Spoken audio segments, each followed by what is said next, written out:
All right, and welcome back to session 3. Now we're going to work on our project, which we're going to make the magnetized notepad I love the message, JJ. and the magnetized alphabets. Now what we're going to do is I'm going to give you a 4x4 piece of magnet paper, and you can get your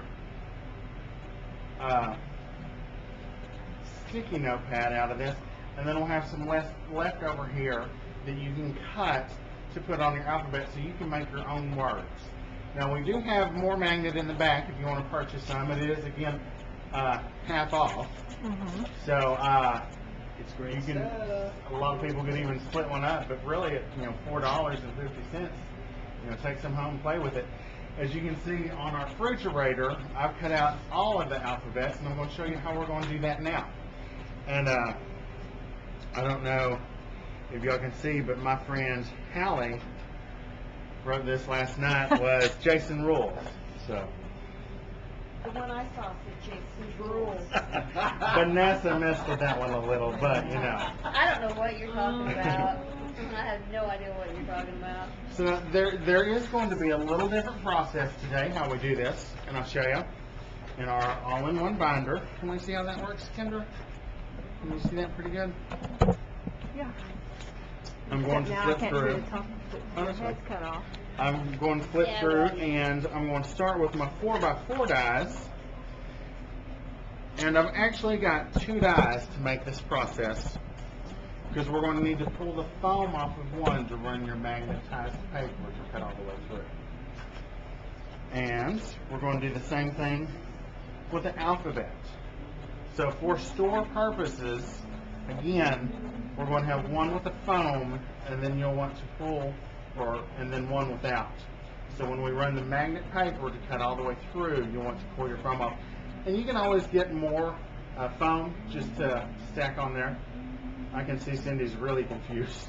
No, I don't know why Quick Cut would have made something that had to unfoam or. Well, you don't or die. have to, but me personally, sometimes the gears are a little tight if you stick stuff through, and since I'm using the stores machines, I'm going to make sure that I don't ruin a set of gears. Again. You'll never live it down. No, I'll never live that down. We have the video still to prove it.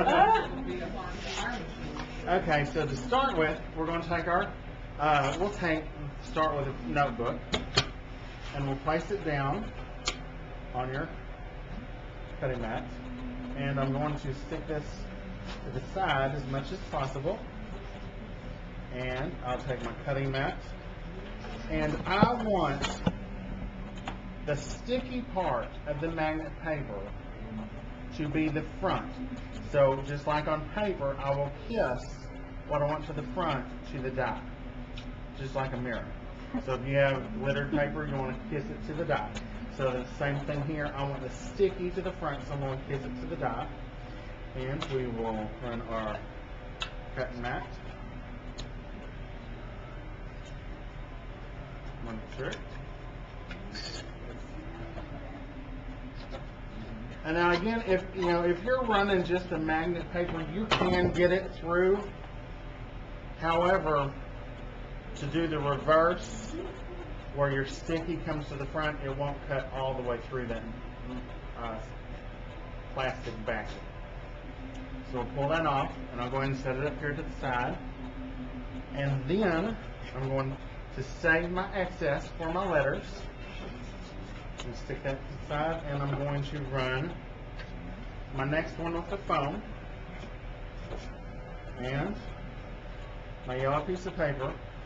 And if you had a decorative paper, you'd want to kiss the decoration to the top of that foam, the blades. I'm going to run it through. What are we doing on time, Kendra? 4:36. So here is our next one. Here's our notepad. And I'll just kind of give it a little quick shake off with the dust. Okay, I'm going to stop it. And now I'm going to match these up. I'm stopping it. I'm stopping it. Stop. Bye.